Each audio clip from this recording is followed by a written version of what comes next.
Les choses à la bataille de la paracha de cette semaine, la Torah, elle nous parle de Yaakov Avinu lorsqu'il a quitté la ville de Beersheba pour aller à Haran. Alors, pourquoi il est parti à Haran? Vous connaissez toute l'histoire que Yaakov Avinu, il a fait un coup à son frère, Esav. Yitzhak, il devait bénir Esav. Yaakov, il est venu, il a pris ses brachot. Il s'est déguisé. Mais ça c'est l'histoire.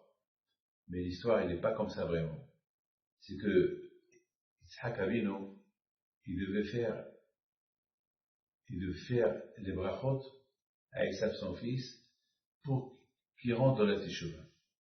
Esav, comme vous le savez, il était un chasseur, il était rachat, et Yitzhak, il a commencé à prendre de l'âge. Il ne voulait pas que mourir et Esav reste rachat. Alors, il a essayé de le charrier avec des bénédictions qu'il veut lui donner. Mais Esav, il croit beaucoup en son père, il adore son père. Et Esav, il avait un chemin. Son chemin à lui, c'est le chemin qu'il a choisi. La chasse, l'arme, vivre sur son épée. C'est vraiment le contraire de Yaakov, son frère, qui était un homme de Torah, un homme de foi, un homme qui n'a jamais voulu faire le bondisme. C'était un homme vraiment saint et pur. Yaakov Avinu alav shalom, il ne voulait pas des bénédictions de son père, parce qu'il sait que la Torah c'est la bénédiction. Vous savez, celui qui étudie la Torah, il est béni. Alors Yaakov Avinu alav shalom, pour lui, Hachem il va le bénir. C'est tout. Donc il n'a pas été jaloux lorsqu'il a entendu que Yitzhak, il veut bénir Esav, son fils, sur la porte de la chasse cachée. En plus, Yitzhak, il a dit à son fils Esav que je vais te bénir devant Dieu. C'est-à-dire que ma bénédiction, elle va être importante et Hachem, il va m'écouter et tu auras la paix dans le monde. Toi et tes descendants, tu seras, toi et Yaakov, ton frère, vous allez vivre en beauté. Voilà, vous allez vivre très très bien. Un va aider l'autre. Et ça, c'était pas son but. Yitzhak Avinu, il a fait tout cela pour rapatrier Esav dans le bon chemin, en lui promettant des bénédictions et tout ce qu'on pouvait imaginer. Esav, il a déjà tracé un chemin à lui. Alors si vous posez la question, alors pourquoi il a écouté son père? Il sait très bien que son père, il veut le bénir uniquement pour que si il change de cap, il change de mauvais à être bon. Comme Somera Ba'ateto. Dégage-toi du mauvais côté et approche-toi au bon côté. Et ça, c'est le but de son père. Alors, pourquoi vraiment il a écouté? Esav, il aimait tellement son père qu'il s'est dit, bon, je vais faire la chasse pour mon père. Si je trouve, j'apporte. Je ne trouve pas, j'apporte rien. C'est tout. Et pour lui, c'est peu n'importe. La bénédiction qu'il va me donner, le plus important, c'est que je reçoive une bénédiction de mon père. Voilà, ça veut dire que Esav, il n'est pas parti vraiment dans un but d'honnêteté, d'un but qu'il va écouter son père comme qu'il a écouté jusqu'à maintenant, lui apporter de la chasse pure, cachère. Non, il est parti uniquement dans un but de lui apporter n'importe quoi, et le plus important, c'est que son père, il va le bénir. Voilà, il va le bénir. Mes amis, regardez, de là déjà on apprend combien l'argent aveugle. Parfois les gens ils sont aveuglés par l'argent, ils ne voient pas. Par exemple, voilà, cette semaine, j'ai reçu quelqu'un il voulait que je fasse une bracha pour un très grand magasin qu'il veut faire, et il me dit, que ça va être le magasin pour son fils. Dans un très grand magasin, ça, c'est un endroit, et vraiment, il a acheté, le magasin, il a coûté un argent fou pour le remplir, et dans un endroit qui marche très très bien. Alors, simplement, je me suis posé la question, je lui ai posé une question. Je lui ai dit, et le Shabbat? Il me dit, ben, le Shabbat, il va s'arranger. Je lui ai dit, comment il va s'arranger? Tu n'as pas pensé à ça? Oui, on a pensé à ça, mais il va s'arranger. Il va s'arranger comment? Toi, le père, c'est comme ça que tu éduques ton fils? Il n'avait pas de réponse à me répondre. Voilà, il est resté bouche bée. Alors après, il me dit, bon, on va s'arranger. Maintenant, si ça ne vous dérange pas, une bracha de ça. Je lui dis, je te fais la bracha. Mais réfléchis un peu. Ben, mes amis, Esav, c'était comme ça. Esav, il veut la bracha. Il sait que son père, il veut qu'il lui apporte de la chasse cachère. Mais Esav, il va pour un but, recevoir la bracha. Mais à la fin, il a perdu la bracha. Vous savez très bien que on gagne beaucoup lorsqu'on fait quelque chose de bien. Regardez mes amis, à la fin, Esav il est parti, il n'a pas fait la chasse parce qu'il n'a rien trouvé. Et à la place, au retour, il avait un chien. Il a passé sa colère sur le chien, il a tué le chien, il a porté le chien à la maison, il lui a enlevé la peau, et il a fait un rôti à son père d'un chien. Parce que son père lui a dit, apporte-moi à la chasse. Alors, d'accord, tu n'as pas réussi à apporter à la chasse, va chez toi, prends une brebis, prends un mouton, prends quelque chose, et fais-le à ton père, quelque chose de cachère. Moi, tu n'as pas trouvé la chasse, tu n'as pas de cachère. Non. Il a dit, mon père m'a dit d'apporter la chasse, voilà, j'ai chassé un chien. Et ton père t'a pas dit un chien, il t'a dit de lui apporter quelque chose de cachère, quelque chose à qui tu fais la shechita. Et un chien, il n'est pas cachère. Même si tu lui fais la shechita, il n'est pas cachère. C'est comme si un porc, un cochon. On n'a pas le droit de manger le cochon. Et alors, si on fait la shechita au cochon, on a le droit de le manger? Bien sûr que non. Même si tu lui fais la meilleure shechita, hein, tu n'as pas le droit de le manger. Alors, finalement, Esav, il a ce qu'il voulait, une bracha. Il s'en fout du reste. Comme beaucoup de gens, malheureusement, il veut que des brachot, il s'en fout du reste. Comme quelqu'un il a construit un mikvé pour une communauté, et sa femme ne va pas au mikvé. Alors que il sait l'importance du mikvé. Alors je lui pose la question. Je lui ai déjà fait le plus beau mikvé du monde. C'est à côté de 2 millions d'euros. Est-ce que tes belles-filles vont migrer? Il me dit non. Et ta femme, elle va migrer? Il me dit, pourquoi tu fais migrer? Eh bien, comme ça m'apporte bonheur. C'est vrai. Ça va t'apporter bonheur. C'est vrai. Dans le fond, ta fille mitzvah, ça va t'apporter bonheur. Il faut savoir que migrer n'est pas que pour les autres, il est aussi pour toi-même, pour ta femme. Malheureusement, sa femme, elle est tombée malade très jeune. Et je lui dis, bon, qu'elle va migrer. Mais je ne sais pas si elle va accepter. Je dis, pourquoi elle ne va pas accepter? Elle a vu que j'ai dépensé 2 millions d'euros pour le migrer. C'est quoi? Elle t'a rien dit? Non, elle m'a rien dit, donc je lui ai donné l'argent.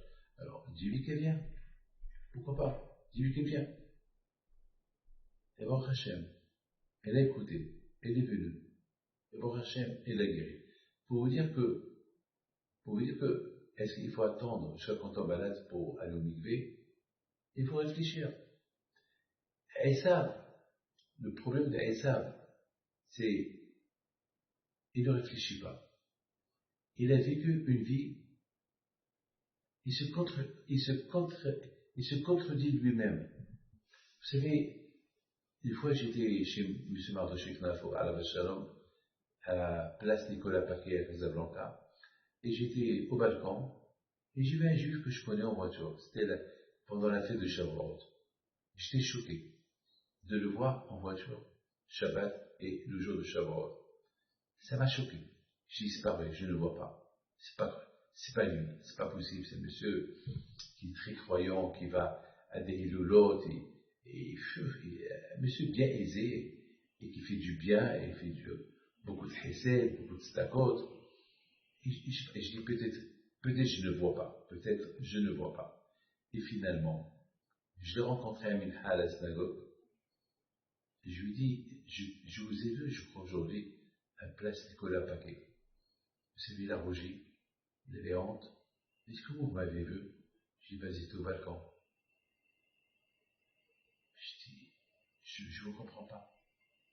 Il me dit, bon, j'avais envie d'aller me promener un peu, et puis je me suis arrêté à côté du café pour acheter des cigarettes. Je dis, en plus, tu prends du Shabbat, et tu fumes une cigarette Shabbat, et tu vas à la synagogue à Minha, et le matin, et tu vas au Hilolot. Mes amis, c'est vivre en contradiction. Et vivre en contradiction, ben, ça donne un mauvais exemple pour les enfants. Ben, au jour d'aujourd'hui que je vous parle, ces enfants, le monsieur il est mort il y a longtemps, mais le monsieur, il a laissé des enfants qui vivent aussi en contradiction. Ce qu'ils ont vu chez leur père, ben, ils le vivent. Esav, non. Esav, il a vu chez son père que la Torah, que les mitzvot. Il a vécu avec Yaakov, son frère, qui était un tzaddik. Il a vécu avec Yitzhak Avinu, qui était un tzaddik. Il a vécu avec sa mère Rivka, qui était une tzaddiket. Il a connu son grand-père Avraham Avinu, qui était un tzaddik, et lui. Et ben, vous savez que de lui, il est sorti un prophète, qui s'appelle Obadiah. Donc tout à l'heure, on va aller pèleriner. Son petit-fils s'appelle Obadiah le prophète. Alors, Hachamim nous explique que Obadiah le prophète, il avait la crainte de Dieu, même plus qu'Abraham Avinu. C'est de la folie. Obadiah, il était un converti, il était de la descendance de Esav, et il a connu le judaïsme, il a découvert la Torah, il a découvert Dieu, et il s'est converti. Il était un grand tzaddik, et non seulement un grand tzaddik, mais il avait la crainte de Dieu, une grande crainte de Dieu. À cette époque, Hachamim disent que sa crainte de Dieu, elle a dépassé la crainte de Dieu qu'il avait Abraham en Dieu, Abraham Avinu. C'est de la folie inconvertie. De là, on voit que la Torah et la crainte de Dieu, c'est pas Hachem qui nous la donne. C'est à nous de se travailler. La Torah, elle est à côté, à toi de la respecter, à toi de l'étudier. Hachem, il ne va pas te pousser à la faire. Il t'a donné libre arbitre. Comme si tu as de l'argent, tu es libre de faire de ton argent ce que tu veux. Tu peux faire des bonnes choses, tu peux faire des mauvaises choses, ou tu peux faire avec l'argent, tu peux faire n'importe quoi. Tu as le choix, tu as le libre arbitre.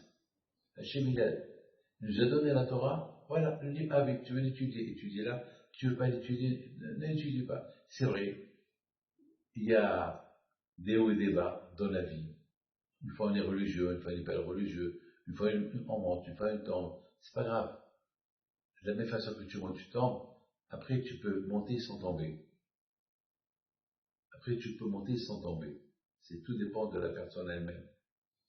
Et les Hachamim disent que la crainte de Dieu aussi, elle est indépendante. C'est à toi. C'est à toi de découvrir Hachem. C'est à toi de découvrir la crainte de Dieu. Tu veux, tu l'as. Tu veux pas, tu l'as pas. Tout dépend de toi. Et chez Obadiah, le prophète, c'est écrit qu'il avait une grande crainte de Dieu. C'est de la folie. Un homme converti, un homme qui était goy, est devenu juif. Il a dépassé Abraham Avinu dans la crainte de Dieu.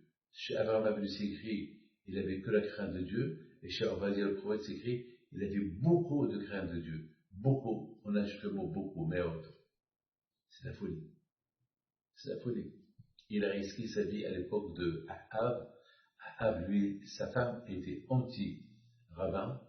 Tous les rabbins qu'il y avait et les prophètes qu'il y avait qui étaient en Israël, et les a tués. Et Ovadia, le prophète, qui s'est converti au judaïsme, il a risqué sa vie, il a caché 100 une centaine de prophètes dans des caves, dans des grottes, dans le désert.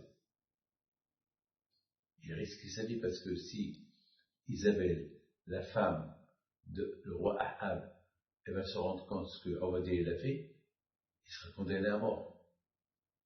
Il a risqué sa vie. Il a risqué sa vie pour sauver ses 100 prophètes. Donc vous voyez mes amis que Esav est son petit-fils. Esav qu'il a vécu avec des tzadikim, il est resté Racha. Ovadia, son petit-fils, qu'il a vécu entre des Shaim, entre Ahab et Isabelle, qui a tué les rabbins et les prophètes, lui il est resté tzadik, et non seulement tzadik, il avait une grande crainte de Dieu. Donc vous voyez que le libre arbitre, c'est nous. Le libre arbitre, c'est nous. C'est à nous. C'est à nous. Quand Shoko nous a donné la Torah, il nous a demandé la crainte de Dieu à vous. Mais, comme on a dit que ça demande beaucoup. Parfois, on monte, parfois on tombe. Mais le fait déjà qu'on ait monté une fois, c'est qu'on peut remonter encore. Vous savez, avec nos enfants, beaucoup des fois, on corrige nos enfants. Ils deviennent bien. Et après encore, ils rechutent. Et qu'est-ce qu'on fait? Encore une fois, on essaie de les aider. Vous savez, il y avait une fois quelqu'un qui est venu voir le Hazon Ish, à la Shalom. Et ce quelqu'un-là, il tape à la porte, mais il a vu par la fenêtre le Hazon Ish qui se reposait. Il était un peu fatigué. Alors le Hazon Ish lui a fait un signe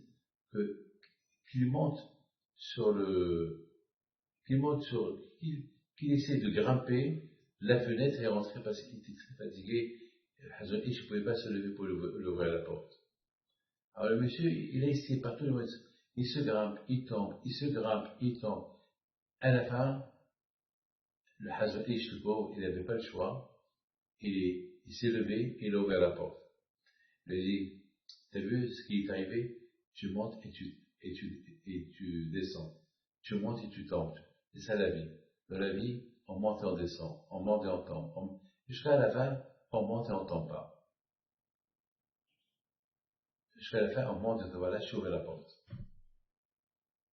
Les amis, Esav,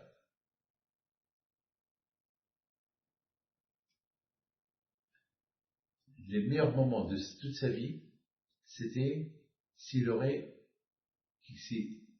apporté la chasse à son père. La chasse cachère. Mais lui, il a voulu faire comme tout le monde. Il apporte n'importe quoi à son père avec simplement une seule chose. Mon père m'a donné des bénédictions. Les amis, mais on réfléchit un peu. Et ça réfléchit un peu. Mais on va s'asseoir, on prend un stylo avec une feuille et un stylo, et on va réfléchir. Tu vas faire la chasse. Comme ton père t'a dit. Tu ne vas pas trouver. Alors qu'est-ce que tu fais? Qu'est-ce que je fais? Eh ben, j'apporte n'importe quoi. Non. C'est mieux de ne rien apporter que d'apporter n'importe quoi. C'est tout. Réfléchis. Et ça. Ton père te dit, apporte-moi de la chasse cachère. Tu vas une gazelle. À l'époque, il y avait des gazelles, des cerfs, il y avait de tout dont on pouvait faire la bonne chasse. Et ça, il va. Il ne trouve pas. Alors, et ça, ne fais pas n'importe quoi, réfléchis. Assis-toi. Tu n'es pas vieux, tu n'es pas jeune, tu n'es pas un bébé.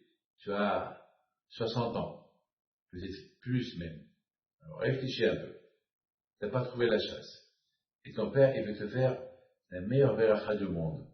Et toi, tu aimes les barachot. Tu adores les barachot. Alors, qu'est-ce qu'on fait? Eh ben, comment je vais faire? Eh ben, réfléchis. Je ne vais pas lui apporter n'importe quoi. Tant pis, il t'a dit de lui apporter de la chasse. Alors, je ne vais pas lui mentir. Tu es un homme honnête. Jusqu'à maintenant, tu as respecté ton père et ta mère. Alors, qu'est-ce que tu fais? Ben, que je fais? Eh ben, deux options. Ou tu vas chez ton père. Papa, j'ai pas trouvé. Et ton père est heureux et content que tu as fait des efforts. Ça va lui plaire. Il se peut qu'il va te donner encore une chance. Il se peut même qu'il va te faire une bonne beracha parce que tu as été honnête avec lui. Première option. Deuxième option. T'as pas trouvé de la chasse. C'est pas ta faute. Tu as respecté ton père. Tu as fait plaisir à ton père. Tu es parti faire la chasse, tu l'as pas trouvé. Alors, Esav, qu'est-ce que tu fais?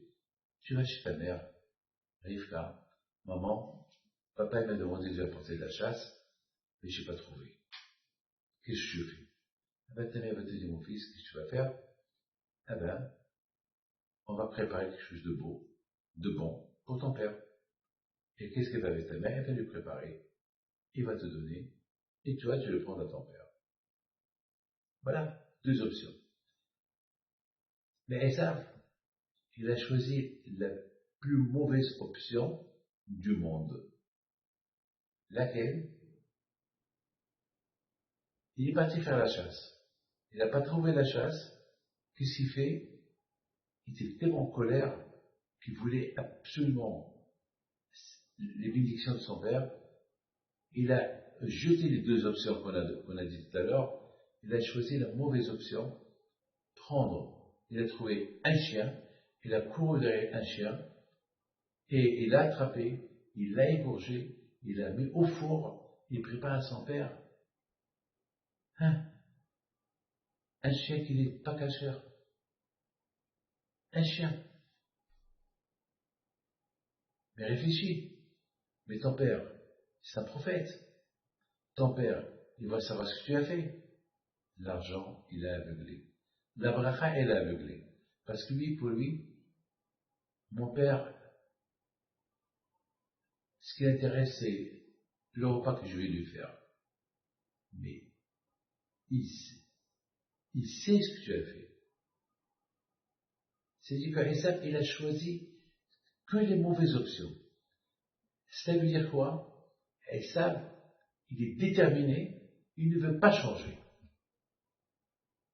Il veut être le rachat absolu. Le contraire de Yaakov, son frère. Et c'est ce qu'il a vu Rivka dans la névoie. Alors je vous pose une question. Cette troisième option, cette option que Esav, il va apporter à son père du non-cachère, Rivka, elle a vu ça de sa prophétie. Et c'est la raison pour laquelle elle a dit à Yaakov, aujourd'hui c'est le jour des brachot. Aujourd'hui c'est la veille de Pessah. Aujourd'hui ton père, il va donner la bracha à ton frère, mais ton frère, il va la perdre parce qu'il va porter n'importe quoi à ton père, et donc il ne va pas le bénir. Donc, et lui, il perd la bracha, et toi, tu perds la bracha. Alors, aujourd'hui, c'est le jour des brachot. Ton père, il n'a pas voulu te faire la bracha parce qu'il sait que tu es tzaddik, que tu es déjà béni par la Torah. Il a voulu donner la bracha à ton frère. Comme ça, ton frère, il s'approche à la religion.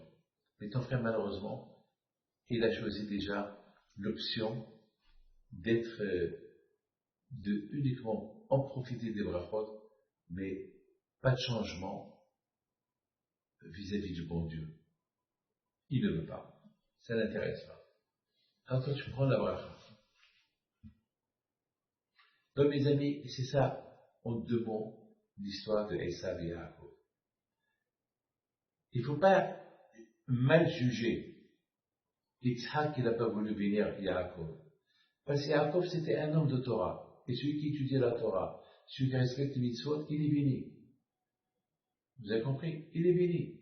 Donc c'est pour ça qu'au départ, il n'a pas voulu le bénir. Il est déjà béni. Mais venons, on va charrier Esav, qui se comporte comme un tzaddik, mais il est le contraire. Ça, c'était le but pourquoi Isaac, il a voulu bénir Yaakov. C'est la raison. Il n'y a pas autre raison que celle-là. Mais Esav, il ne veut pas changer. Alors, puisqu'il n'a pas voulu changer, donc il a perdu les bénédictions.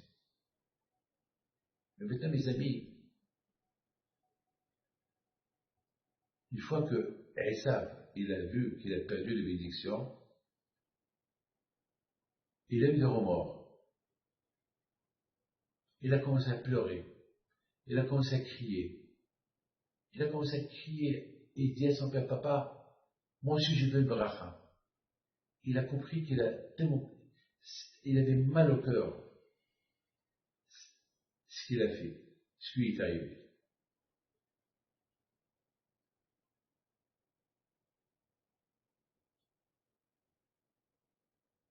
On a vu Yitzhak Avinu, il aimait toujours Esav. Je vous en prie, écoutez-moi et réfléchissez un peu avec moi. Imaginez-vous que je dis à mon fils de m'apporter, de m'acheter de la viande cachère. Il m'achète du porc, ou il m'achète la viande du cheval. Alors, qu'il pouvait m'apporter du cachère. Il m'apporte quelque chose qui n'est pas cachère. Je vais m'énerver. Je vais m'énerver. Je vais même peut-être le jeter de la maison. Peut-être même je vais l'insulter. Toi, tu me fais ça. Moi qui te fais confiance, moi qui t'ai donné tout, tu me donnes ça à mon âge. Mais on avait Yitzhak Avinu, il n'a pas fait ça à son fils. Même que son fils, Esav, il lui a apporté du non cachère,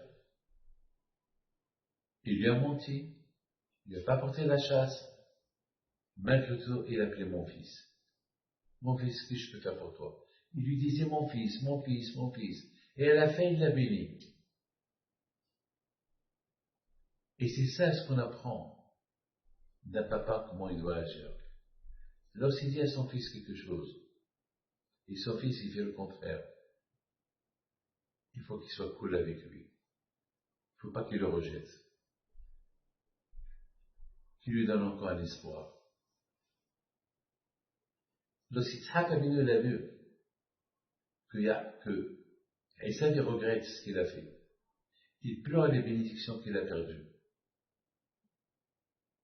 Même que c'est des bénédictions spirituelles. Mais il les regrette. Il a reconnu ses erreurs. Il a reconnu qu'il a mis de côté les deux options. Que c'est mieux qu'il vienne sans rien que d'apporter la tête d'un chien, ou bien qu'il va chez sa mère, qu'il prépare à manger à son père, de sa part. Mais lui, il a choisi la mauvaise option. Il avait la chasse, il a apporté la tête d'un chien à son père. Il a compris le mal qu'il a fait. Alors change. Il y a des hauts et des bas. Et ça, jusqu'à maintenant, tu as des hauts et des bas. Alors change. Non, il n'a pas changé. Il dit, attends que mon père il meure et je tue Yaakov. Et pourquoi il ne le tue pas maintenant? Parce qu'il n'a pas voulu faire d'appel à son père. Et c'est la folie. On voit un Esav qui les appelle pour son père. Esav, pourquoi tu as pas eu de la peine? On voit qu'Esav il a de la peine pour son père. S'il tue Yaakov, son père va avoir de la peine. Sa mère va avoir de la peine. Mais Esav, mais pourquoi tu as pas eu de la peine lorsque tu as porté du non cachère, ton père un tzaddik, ton père un patriarche, pourquoi tu as pas de la peine pour lui? Pourquoi tu apportes du non cachère? Ça, il n'a pas pensé. Il pense ce qu'il veut. Il écarte toutes les bonnes pensées. Il se colcate des mauvaises pensées. Il sait ce qu'il fait, c'est mauvais. Mais il s'en fout pas mal. C'est la meilleure paracha de toutes les parachutes. Dans cette paracha, on voit combien les parents ils doivent être proches de leur enfant et donner toujours des chances à leur enfant. Mes amis, vous savez que les enfants, ils sont durs.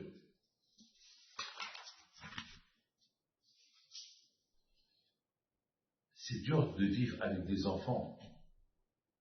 Les enfants, toujours, ils sont pessimistes. Pessimistes. Tout le temps, les enfants, ils pleurent. Ils pleurent. Ils voient que du noir. Les enfants, ils sont comme ça. Pour un rien, les enfants, ils pleurent. Bien sûr, lorsque les enfants ils sont heureux, ils rigolent, ils sourient, on est bien heureux avec eux. Ça fait notre joie. Mais les enfants, ils sont comme ça. Pour un rien, ils vont pleurer. Nous, les adultes, on voit un peu les choses roses. Mais les enfants, ils voient tout noir. Et quand est-ce qu'ils voient la chose rose? Lorsqu'on écoute. Ce qu'ils veulent, on leur donne. Mais parfois, ce qu'ils veulent, c'est dangereux. Par exemple, il veut jouer avec des allumettes. Nous, on voit que c'est un danger de jouer avec des allumettes. Alors, lorsqu'on ne les laisse pas, ils pleurent. Alors, ils pleurent. Ils vont toucher les médicaments qui sont en danger. On leur enlève de leurs mains, ils pleurent. Ils voient la vie noire. Alors que c'est pour le bien qu'on leur enlève. Et si on leur donne les allumettes, et on leur donne ce qu'on leur a pris de leurs mains, alors pour eux c'est le monde rose. Ils vont sourire. J'ai gagné.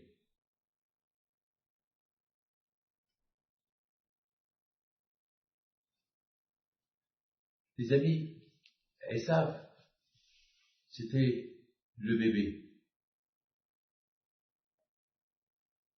qui veut tout. Et là, sur leur lèvre, il pleure. Je voudrais vous dire quelque chose.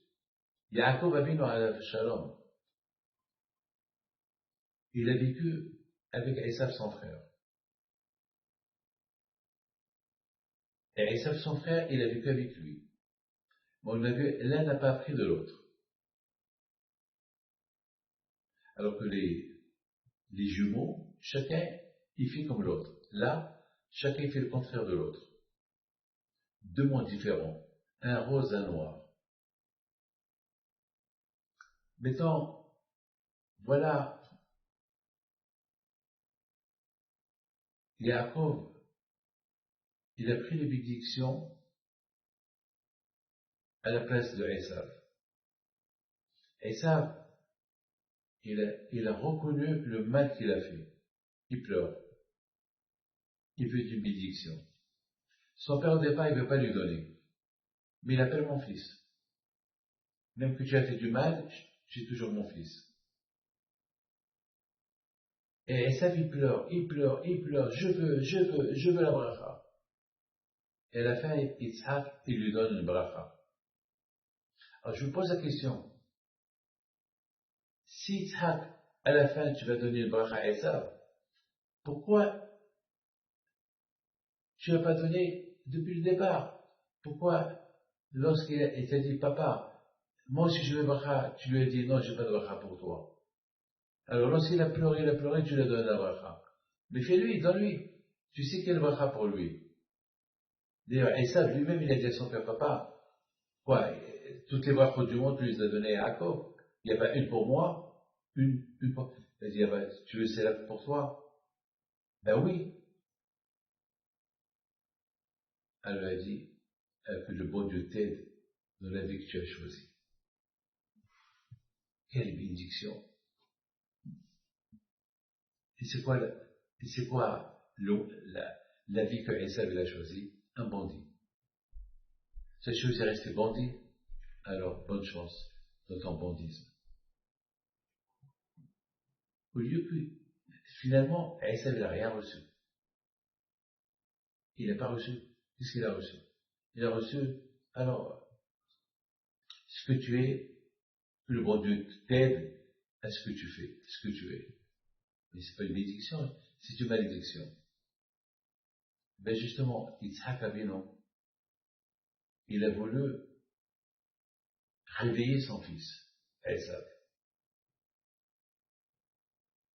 Il voulait qu'il fait Teshuvah. Tout à l'heure, on a dit, on monte, on descend. Les épreuves de la vie, si on ne les surmonte pas, on ne peut jamais progresser dans le judaïsme. Je vous pose une question. Comment vous pouvez savoir que vous aimez le bon Dieu? Vous savez comment? Si tu as des épreuves et tu les surmontes, ça prouve que tu aimes le bon Dieu. Dans la vie, on a des épreuves. Et lorsque, même les épreuves qu'on a, on aime Dieu, et on dit c'est Hachem qui a voulu que ce soit comme ça, alors ça prouve que tu aimes le bon Dieu. Mais malheureusement, les gens, ils aiment le bon Dieu tant que tout va bien. Lorsque tout va bien, c'est normal que tu aimes le bon Dieu, tu dis merci. Mais je voudrais voir, lorsque rien ne va plus, et tu aimes le bon Dieu. C'est ça l'épreuve. Je pense que c'est ça l'épreuve où maintenant, Esav il se trouve. Quelle épreuve j'ai eue? Mon père m'a dit que je lui ai apporté de la chasse, je lui ai apporté un chien. Et maintenant, entre-temps, mon frère m'a pris la bénédiction. Et voilà, j'arrive chez mon père avec le manger. Mon père me dit non. Ton frère il est venu m'apporter un bon repas, je l'ai mangé, je l'ai béni. Et toi tu m'apportes un chien. Et ça, il commence à pleurer. Tu pleures pourquoi? Il pleure, papa, je veux une bénédiction. Il pleure pas parce que il a fait du mal à lui-même, il s'est fait du mal à lui-même, il a fait du mal à son père aussi. Non, il pleure pour lui. Parce que, pourquoi j'ai pas reçu de bracha? Alors papa, donne-moi une. Quoi, t'as plus rien? Non, j'ai plus rien. Mais, au lieu que Esav, il se réveille, il fait un bilan de conscience, il a porté tout le mal sur lui, il s'y fait comme un bébé, il pleure, il ne comprend pas ce qu'il a fait. Il veut une bracha, n'importe quelle bracha. Au moins, regrette ce que tu as fait. Il ne regrette pas. Il dit dans sa tête, attends que papa il meure, et je tue Yaakov. C'est ça la tchouva, c'est ça la pénitence. Mes amis, à Kippour, on fait tchouva. Pendant l'année, on tombe. Il vient Kippour, encore on fait tchouva. On monte, on descend, on monte, on descend, on monte, on descend. Jusqu'à la fin, on fait le bon tchouva. On avait chez Esav, jamais la fait tchouva. Il n'a jamais voulu s'arranger. Maintenant, c'est le moment de ta vie. Tu peux récupérer tout. En disant, papa, je regrette le mal que je t'ai fait. Je regrette pour le chien que je t'ai apporté. Et je ne mérite pas les brachot que Yaakov, mon frère, m'a pris à ma place. Ils lui ont Dieu. Parce que lui, c'est un tzaddik. Moi, c'est ça la tchouva. Mais ça, non. Au lieu qu'il fait tchouva, il est encore plus rachat. Il veut tuer son frère. Alors, si vraiment tu aimes ton père, tu sais bien que les brachot que ton père il a donné à Yaakov, c'est des brachot à vie. Et si toi tu veux tuer Yaakov, c'est les brachot que ton père il a donné à Yaakov, ils vont partir où?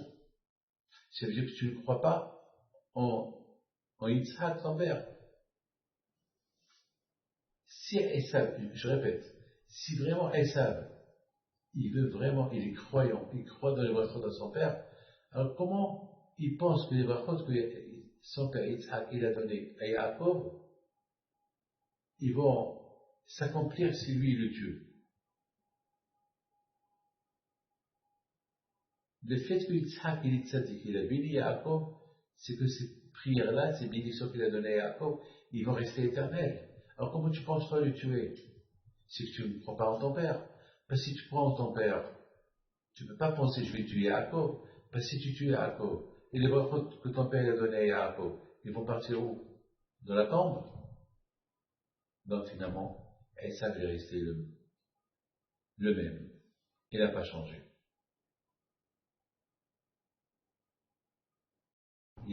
Yaakov, une fois qu'il a reçu les brachot de son père, là, il devait partir pour se marier. Maintenant qu'il a reçu les brachot, il faut maintenant que les brachot, c'est les brachot qui lui a dit, tu vas te marier, tu vas avoir une descendance, Am Israël, waouh! Là, c'est les brachot que Yitzhak il a donné à son fils Yaakov. Et de Yaakov, il faut maintenant qu'il accomplit le message, la continuité de Abraham, Yitzhak et Yaakov. Il doit partir maintenant chercher une femme. Et ils savent qu'il a pensé le tuer, il n'a pas réussi à le tuer. Pourquoi? Parce que la Torah le protège. Vaïtse Yaakov. Yaakov a quitté la ville de Beersheba pour aller se marier. Et à partir de là, la bracha a commencé. Alors pourquoi Esav n'a pas poursuivi Yaakov pour le tuer? C'est vrai, il ne peut pas le tuer à côté de son père, mais s'il le tue sur la route, personne ne le saura. La Torah, elle protège. Vaïtse Yaakov. Yaakov, il est sorti. Il est sorti avec la protection de la Torah, avec la protection de la bracha de son père, et à partir de là, Esav ne pouvait plus rien faire.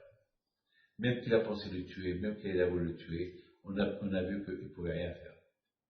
Yaakov, il est protégé par la Torah. Que Akadosh Baruch Hu vous protège, il vous donne la santé, bracha v'atzlaha. Amen.